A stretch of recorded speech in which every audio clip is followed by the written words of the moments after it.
Assalamualaikum warahmatullahi wabarakatuh. Alhamdulillahirabbil alamin. Bismillahirrahmanirrahim. Wassalatu wassalamu ala Rasulillah wa ala alihi washabbihi wa mawalah. Amma ba'du. Anak-anakku sekalian yang berbahagia, hari ini Bapak akan jelaskan mengenai idhofah, yang mana idhofah ini sudah kita hafalkan 2 pertemuan yang lalu ya.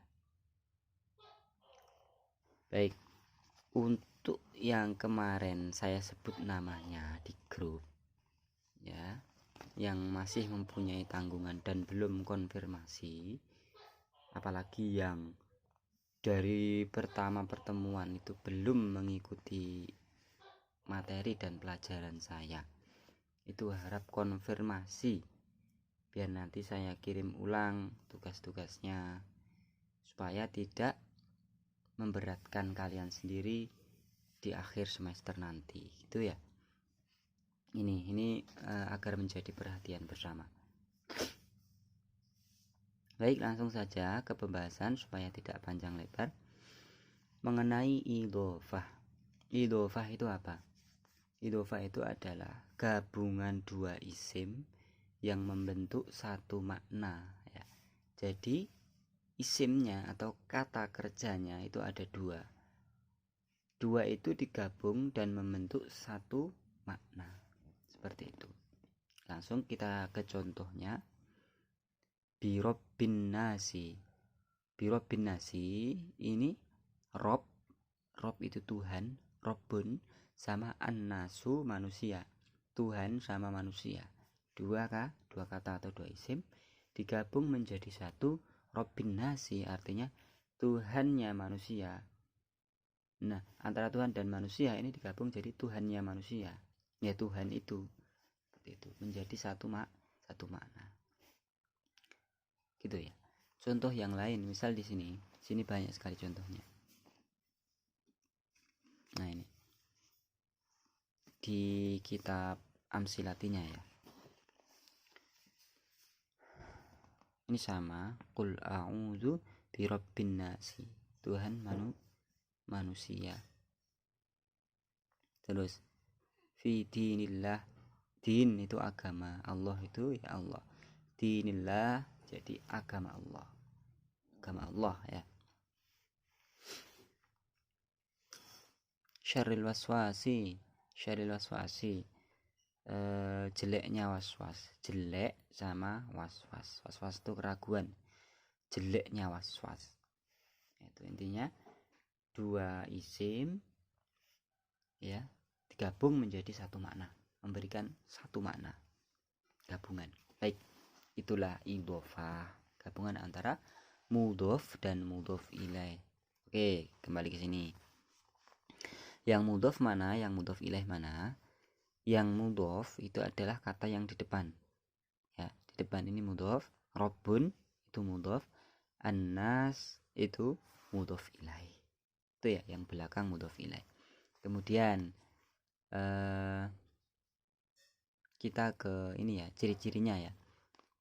Mudhof itu tanpa al, tanpa tanwin dan tanpa nun.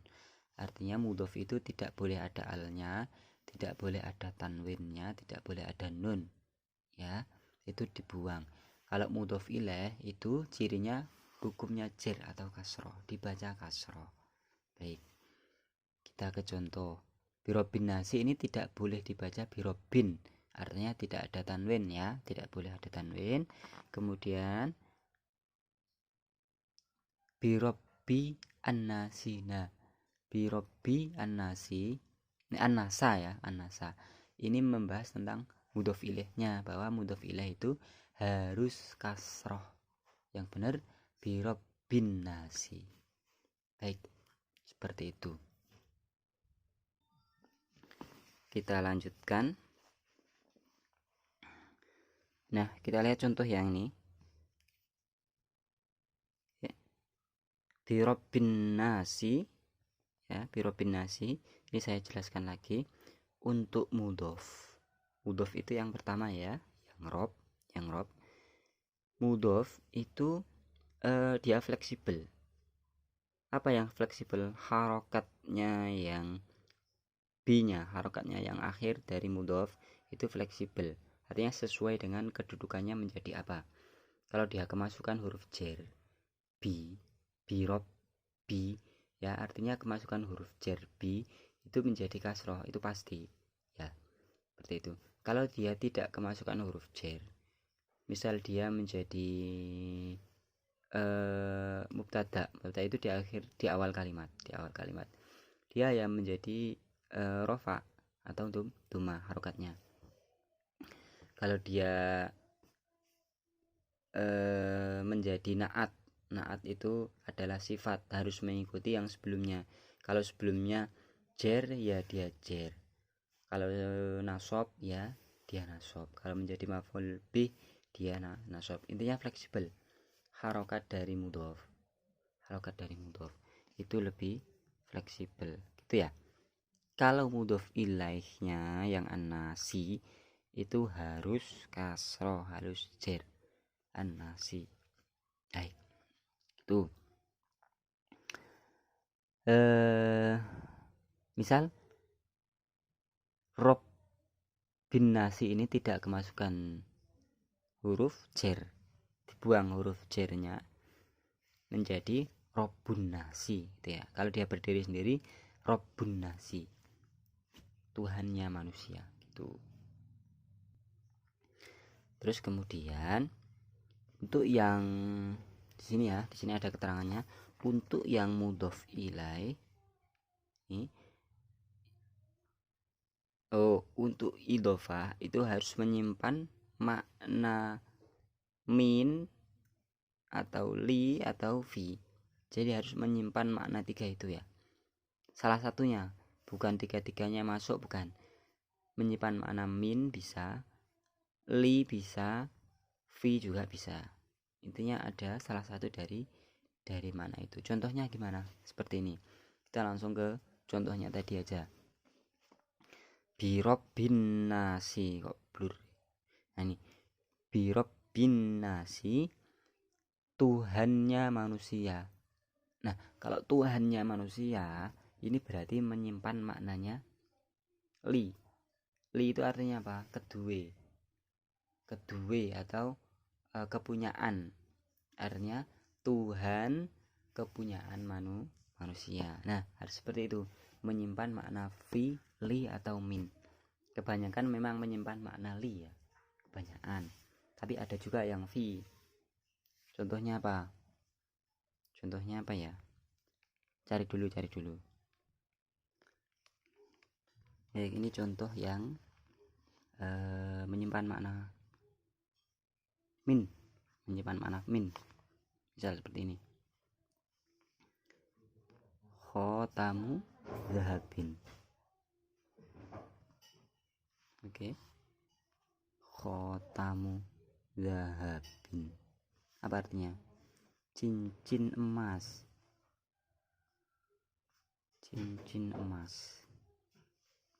Ya kan? Ini cincin mudhof, ini zahabin mudhof ilaih. Khotamu mudhof dibaca dhammah rafa karena dia tidak kemasukan huruf jar. Oke. Zahabin dibaca jar karena dia menjadi mudhof ilaih. Mudhof ilaih harus dibaca jar. Baik. Nah, ini menyimpan makna fi ya. Menyimpan makna min, menyimpan min. Artinya khotamu awalnya khotamun, cincin, min zahabin yang berasal dari emas. Seperti itu loh maksudnya. Awalnya gimana gitu. Khotamun min zahabin, cincin yang berasal dari emas, yang terbuat dari emas. Nah, itu maksudnya seperti itu. Menjadi cincin emas gitu ya. Menyimpan makna min. Kemudian yang menyimpan makna fi berarti ya. menyimpan makna fi. Nah, ini contoh yang menyimpan makna fi. Misal Utsmanu syahidud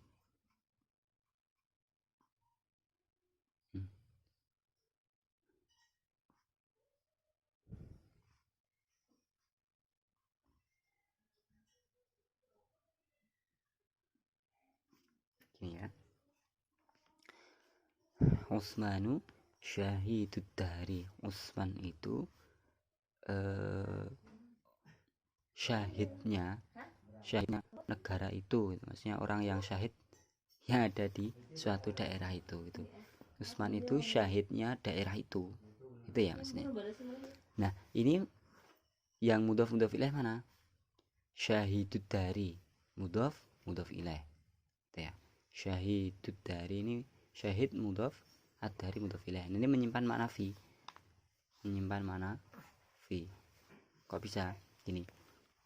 Utsmanu utawi Utsman iku syahidun, orang yang syahid. Syahidun, orang yang syahid fit dari ing dalam suatu daerah atau negara gitu ya. Jadi menyimpan makna fi. Utsman itu orang yang syahidnya negara lah gitu lah. Kalau idhofah ya maknanya kan digabung ya.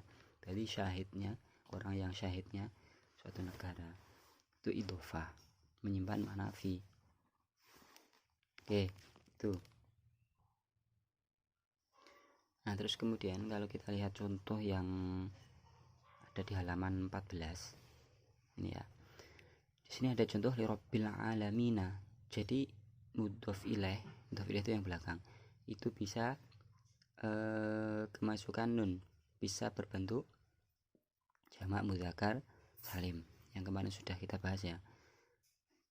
Al alamina ya, kemasukan ya nun, dan posisinya harus jer. Ingat, kalau jer berarti memakai ya dan nun.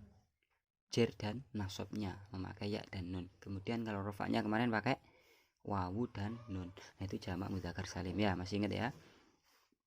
Kita bahas li rabbil alamina, li rabbi. Kenapa dibaca kasroh atau jer? Karena kemasukan huruf jer li. Kemudian al alamina, kenapa pakai ya nun akhirnya? Karena dia harus jer, mudhof ilaih itu harus jer, dan jernya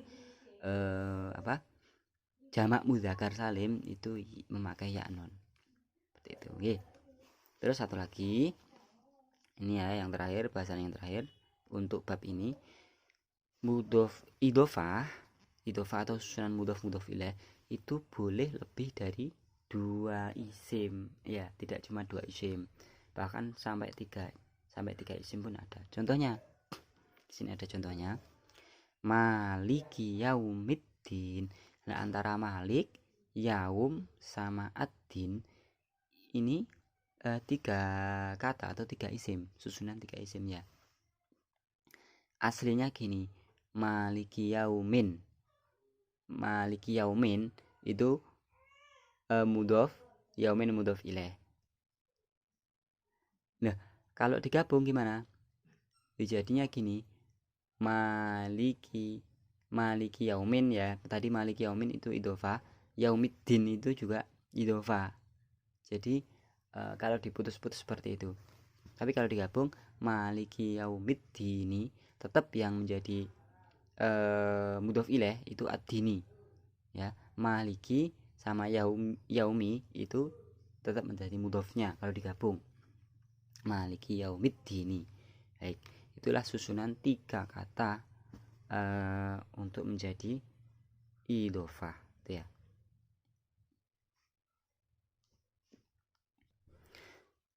Baik, mungkin itu saja yang dapat Bapak jelaskan untuk hari ini tentang idhofah atau susunan mudhof dan mudhof ilaih. Nanti kalau ada pertanyaan, ada yang bingung, silahkan tanyakan via WA ya. Tonton video ini, dicermati, dipahami sampai benar-benar paham, baru ditanyakan. Baik, nanti ada tugas ya. Tugasnya nanti saya kirim lewat WA atau lewat Classroom, nanti ya ditunggu saja. Pokoknya pelajari dulu video ini dengan baik supaya paham. Tugasnya nanti mencari susunan idhofah, boleh dimanapun, kemudian ditulis di buku tulis ya, minimal 5 ya, 5 idhofah minimal 5 idhofah ditulis beserta maknanya itu ya. Oke, baik, itu aja dulu yang dapat saya sampaikan. Kurang lebihnya mohon maaf. Wassalamualaikum warahmatullahi wabarakatuh.